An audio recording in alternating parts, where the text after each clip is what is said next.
الحمد للہ رب العالمین والصلاة والسلام علی سید الانبیاء والمرسلین وعلی آلہ وصحبہ وبارک وسلم۔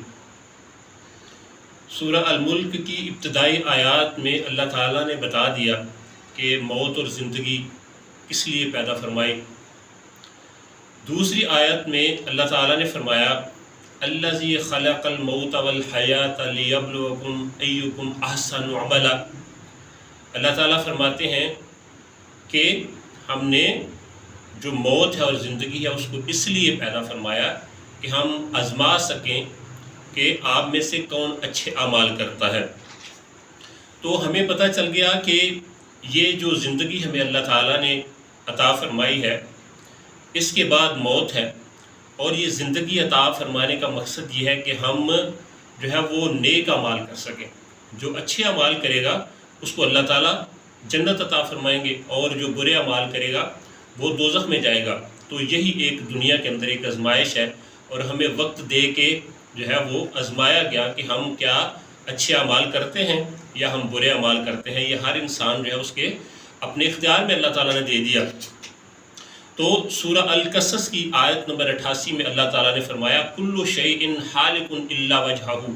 یعنی ہر چیز جو ہے وہ فنا ہونے والی ہے۔ جتنی بھی روئے زمین پہ چیزیں ہیں وہ ساری ختم ہو جانے والی ہیں سوائے اللہ تعالیٰ کی ذات کے۔ اسی طرح سے سورہ آل عمران کی آیت نمبر 185 کو ہم پڑھیں تو اس میں اللہ تعالیٰ نے فرمایا کل نفس ذائقۃ الموت، یعنی ہر ذی روح کو موت آئے گی، یعنی ہر چیز نے موت کا ذائقہ چکھنا ہے۔ اسی طرح سے سورہ الرحمن کی آیت نمبر 26 اور 27 کو پڑھیں، اس میں اللہ تعالیٰ نے فرمایا کل من علیہا فان، یعنی دنیا میں جتنی بھی چیزیں ہیں وہ ساری کی ساری جو ہے وہ فنا ہونے والی ہیں، تو ہر چیز ختم ہو جائے گی۔ اور اگلی آیت میں بتا دیا کہ سوائے اللہ تعالیٰ کی ذات کے، سوائے رب ذوالجلال کے، باقی ہر چیز جو ہے وہ ختم ہونے والی ہے۔ اسی طرح سے سورہ العبس کی آیت نمبر 17 سے 22 تک جو ہے وہ اللہ تعالیٰ نے بتا دیا۔ اس کی تفسیر کچھ یوں ہے کہ اللہ تعالیٰ فرماتے ہیں کہ ہم نے انسان کو ایک حقیر چیز سے پیدا فرمایا، یعنی گندے پانی سے اس کو پیدا فرمایا، پھر اس کے بعد اس کی ماں کا جو پیٹ ہے اس میں نطفے کے طور پہ اس کو رکھا، اور پھر اس سے جمع ہوا خون بن گیا، پھر گوشت کا ٹکڑا بنا، اور پھر اس کے بعد اللہ تعالیٰ نے ہاتھ، پاؤں، آنکھیں، ساری چیزیں جو ہیں وہ اس سے بنا دی، ساری چیزیں انسان کو عطا فرما دیں، اور پھر اس کو اچھی صورت اللہ تعالیٰ نے عطا فرمائی، اور پھر پیدا ہونے کا آسان رستہ جو ہے وہ بھی اللہ تعالیٰ نے عطا فرمایا۔ اس کے بعد دنیاوی زندگی عطا فرمائی، اور پھر اس کے بعد اللہ تعالیٰ فرماتے ہیں کہ ہم نے آپ کو موت جو ہے وہ دے دی، اور پھر موت کے بعد آپ قبر میں چلے جائیں گے۔ تو اب آپ دیکھیں کہ یہاں پہ ہمیں پتہ چلا کہ یہ بھی اللہ تعالیٰ کا بڑا احسان ہے کہ جو موت ہے، موت کو برا نہیں سمجھنا چاہیے۔ عام طور پہ ہوتا یہ ہے کہ ہمیں کراہت آتی ہے، ہم موت کی بات کو سننا نہیں چاہتے۔ وجہ کیا ہے؟ وجہ یہ ہے کہ ہم نے اب دنیا کو اتنا زیادہ اپنا لیا ہوا ہے، ہم اتنے زیادہ دنیا کے اندر مگن ہو گئے ہوئے ہیں کہ ہمیں دنیا سے باہر کوئی چیز نظر ہی نہیں آتی۔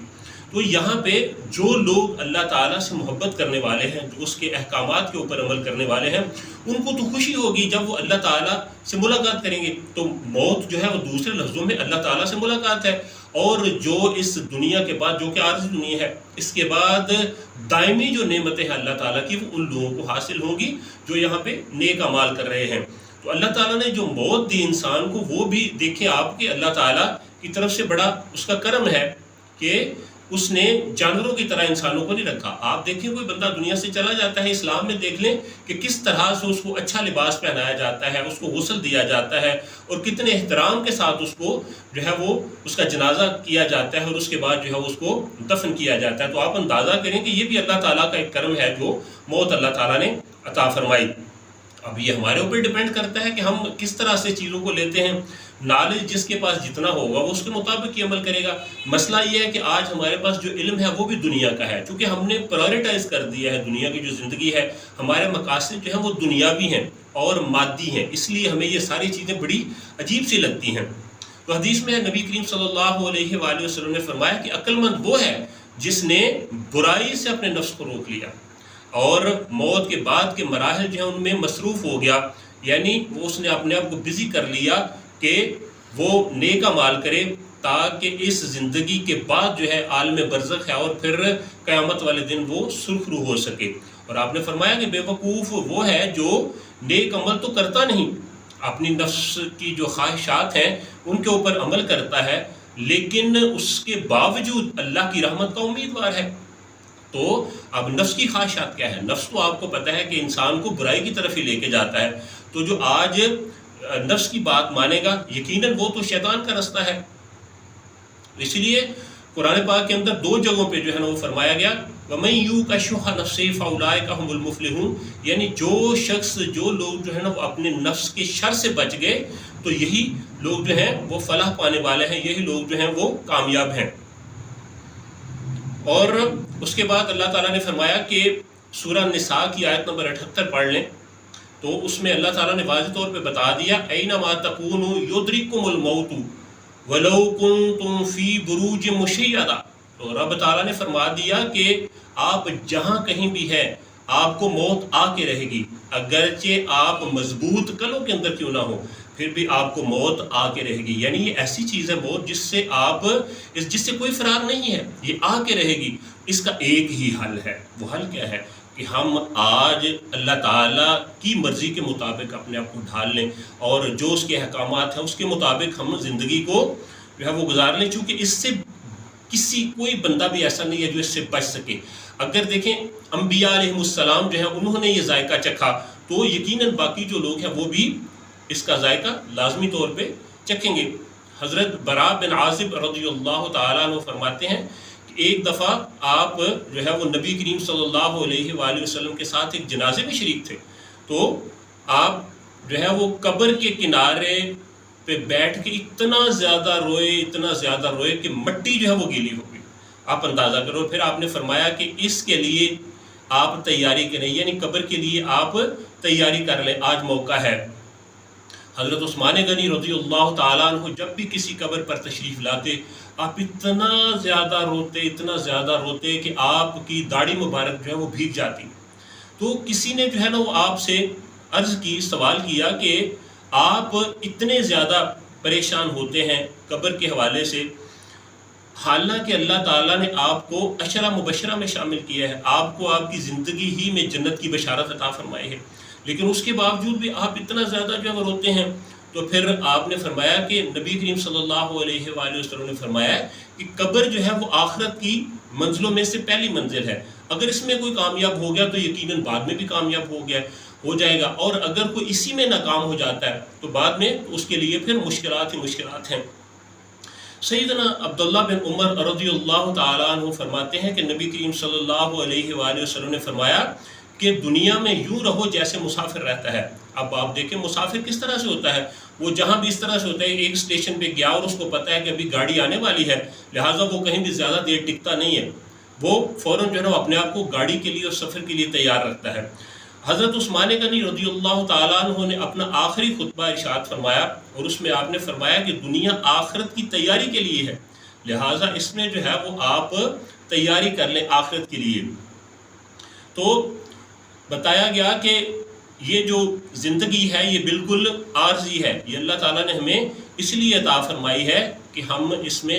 آخرت کے لیے جو ہے وہ سامان اپنا بنا لیں اور آخرت کی تیاری کر لیں۔ تو آپ نے فرمایا کہ یہ جو زندگی ہے یہ اس لیے عطا فرمائی گئی ہے کہ ہم اچھے اعمال کر سکیں۔ نبی کریم صلی اللہ علیہ وآلہ وسلم نے فرمایا کہ آپ کو اگر پتہ چل جائے نا کہ وہ جو مردہ ہے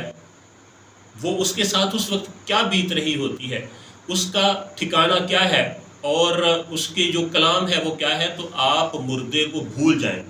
فرمایا گیا کہ جب مردے کو تخت پر رکھا جاتا ہے اور اس کو اٹھایا جاتا ہے تو اس کی روح جو ہے وہ پھڑپھڑاتی ہے اور وہ جو ہے وہ چیختا چلاتا ہے اور وہ روتا ہے اور اپنے جو اہل و عیال ہیں ان سے کہتا ہے کہ جس طرح سے اس زندگی نے میرے ساتھ دھوکہ کیا ہے آپ کے ساتھ اس طرح نہ کھیلے جس طرح یہ میرے ساتھ کھیلی ہے. میں نے حلال و حرام اکٹھا کیا اور اب میں وہ جو مال تھا وہ دوسروں کے لیے چھوڑ رہا ہوں, دوسروں کے لیے چھوڑ کے جا رہا ہوں. ان کا فائدہ ان کو ہوگا اور ان کا نقصان مجھے, کیونکہ جو اس نے حرام کمایا اس کا ذمہ دار وہ ہے. کھانے والے تو کھا جائیں گے, حصے دار اپنا حصہ لے جائیں گے, لیکن یہ ہے کہ بھگتنا اس کو پڑے گا. حضرت ابو سعید خدری رضی اللہ تعالی عنہ فرماتے ہیں کہ جنازہ تیار ہو اور لوگ جب اس کو کندھے کے اوپر اٹھاتے ہیں تو اگر تو وہ بندہ نیک ہے جس کو لے جایا جا رہا ہے تو وہ کہتا ہے کہ بڑی اچھی بات ہے, مجھے جلدی سے لے جاؤ. اور اگر وہ برا ہے تو وہ کہتا ہے کہ مجھے کہاں لے کے جا رہے ہو. وجہ کیا ہوتی ہے؟ وجہ یہ ہوتی ہے کہ اس نے چونکہ زندگی میں برے اعمال کیے ہوتے ہیں, لہٰذا اس کو اندازہ ہو رہا ہوتا ہے کہ اب اس کے ساتھ کیا ہونے جا رہا ہے. جب انسان کو جو ہے وہ قبر میں لے جایا جاتا ہے تو پھر قبر اس سے کہتی ہے کہ اے آدمی تیرا ناس ہو, تو نے کس لیے مجھے فراموش کر دیا؟ تجھے نہیں پتا تھا کہ میں تاریکی کا گھر ہوں, میں وحشت کا گھر ہوں, پھر کس لیے تو مجھ پر اکڑ اکڑ کر پھرتا رہا ہے؟ تو یاد رکھیے کہ نبی کریم صلی اللہ علیہ وآلہ وسلم نے فرمایا کہ قبر جو ہے وہ جنت کے باغوں میں سے ایک باغ بھی ہے یا وہ جہنم کے گھڑوں میں سے ایک گھڑا بھی ہے. یعنی اگر کسی شخص نے اچھے اعمال کیے تو اس کے لیے تو قبر جو ہے وہ جنت کی مانند ہے, اور اگر کوئی برے اعمال کرتا ہے تو اس کو وہیں سے اس کی سزا جو ہے وہ شروع ہو جائے گی. لہٰذا قبر جو ہے وہ کہتی ہے کہ اگر تو نے اللہ تعالیٰ کے احکامات کے مطابق زندگی گزاری تو میں تیرے لیے رحمت بن جاؤں گی, ورنہ میں تیرے لیے عذاب ہوں. حضرت سعید بن مسیب رضی اللہ تعالیٰ عنہ فرماتے ہیں کہ ایک دفعہ حضرت علی کرم اللہ وجہہ کے ساتھ آپ مدینہ کے قبرستان میں چلے گئے تو حضرت علی کرم اللہ وجہہ نے قبر والوں کے ساتھ جو ہے وہ سلام لی تو آگے سے جواب آیا وعلیکم السلام ورحمۃ اللہ وبرکاتہ. تو حضرت علی کرم اللہ وجہہ نے ان سے کہا کہ تم اپنی خبر بتاؤ گے یا ہم بتائیں؟ تو وہاں سے آواز آئی کہ یا امیر المومنین آپ ہمیں بتائیں کہ جب ہم دنیا سے چلے آئے قبر میں آ گئے تو ہمارے پیچھے کیا ہوا؟ تو حضرت علی کرم اللہ وجہہ نے فرمایا کہ تمہارے آنے کے بعد تمہاری بیویوں نے دوسرے نکاح کر لیے. آپ نے فرمایا کہ آپ نے جو بڑے پکے مکان بنائے تھے وہاں آج آپ کے دشمن جو ہے وہ رہ رہے ہیں اور آپ کی اولاد جو ہے وہ یتیم ہو گئی ہے. اس کے بعد حضرت علی کرم اللہ وجہہ نے فرمایا کہ اب آپ بتائیں, اپنی خبر دیں. تو آگے سے آواز آئی کہ یا امیر المومنین ہمارے کفن پھٹ کر تار تار ہو گئے, ہمارے بال جھڑ کر منتشر ہو گئے, ہماری کھالیں ٹکڑے ٹکڑے ہو گئیں, اور ہم نے جو آگے بھیجا تھا وہ ہمارے کام آیا اور جو ہم پیچھے چھوڑ آئے اس کی وجہ سے ہمیں نقصان آج ہو رہا ہے. جو بھی ہم نے چیزیں مال حلال حرام کا جو بھی چیزیں کی وہ ہمارے لیے نقصان دہ ہیں, اور وہی صرف ہمارے فائدے کا تھا جو ہم نے آگے بھیج دیا.